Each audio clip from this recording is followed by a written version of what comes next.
What's happening, everybody? Welcome back. I'm Adam Nicholson, and this is another 2-minute tip day.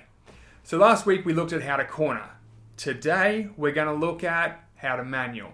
Now, is there even any value in beating a dead horse and creating another video on how to manual?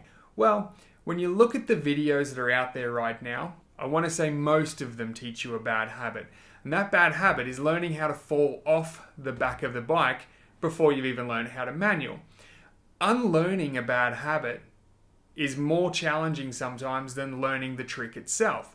Now, manualing to me is one of those things that I feel if there was a burning building and somebody manualed past that burning building, every single person watching the building burn down would stop, look at that person manualing until their front wheel hit the ground, then they'll look back at the burning building. Like, it's a crowd pleaser. It's the coolest thing ever.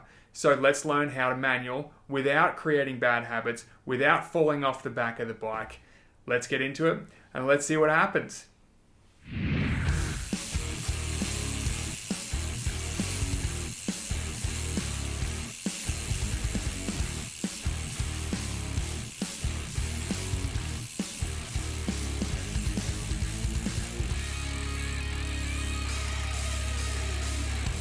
Alright guys, full disclosure, this 2-minute tip day might be a touch longer than 2 minutes. Let's get into it. Tip number 1. If you have a dropper post, make sure you drop it. Tip number 2. Locate yourself a nice sturdy wall. Preferably not white, so we're not going to leave rubber marks all over it. We want to pick our bike up and hold both our brakes on firm. Don't at any point let go of your brakes because shit will get wild really quickly. We want to position our bike steep enough that we're going to sit into our balance point. Don't worry if you don't know where the balance point is, we're definitely going to locate it this way. Climb onto your bike, leaning your inside handlebar up against the wall. Now, if you find that your rear wheel is in a little bit too close and you don't feel balanced, keeping your brakes on, climb off the bike and scooch that wheel over a touch with your foot. Now climb back on and start to get comfortable sitting in that position. Remember, keep holding on to those brakes. Tip number 3. We're going to start to lean back. Now because your inside handlebar is up against the wall, it's going to create some stability and some safety. Hopefully you've got rubber grips on your bike, not metal ends, and that's going to give you some traction on the wall. Stand up, start to lean back, feeling what it's like for your bike to tip backwards. If you're uncomfortable with being as high as you are, get back on your bike, you can sit down or stand up and just feather the rear brake until you get into a point where you feel nice and comfortable.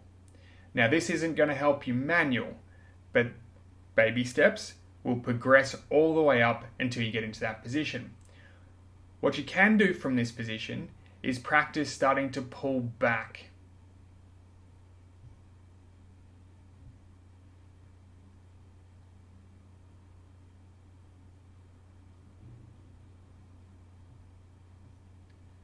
Practice starting to pull back on the handlebars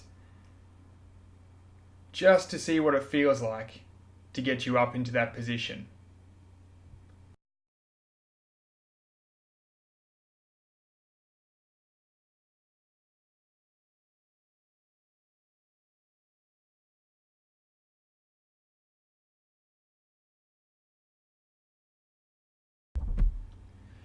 Tip number 4. Find yourself a nice gentle slope, rolling down, start to pull back on the handlebars. Now at this point, it's not necessary to be standing all the way up. We want to be nice and low on our bikes, start to pull back and start to get that feeling of reefing back on your handlebars.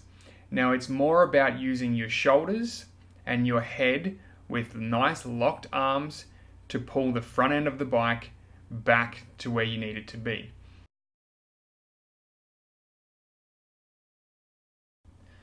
Tip number 5, cover your rear brake.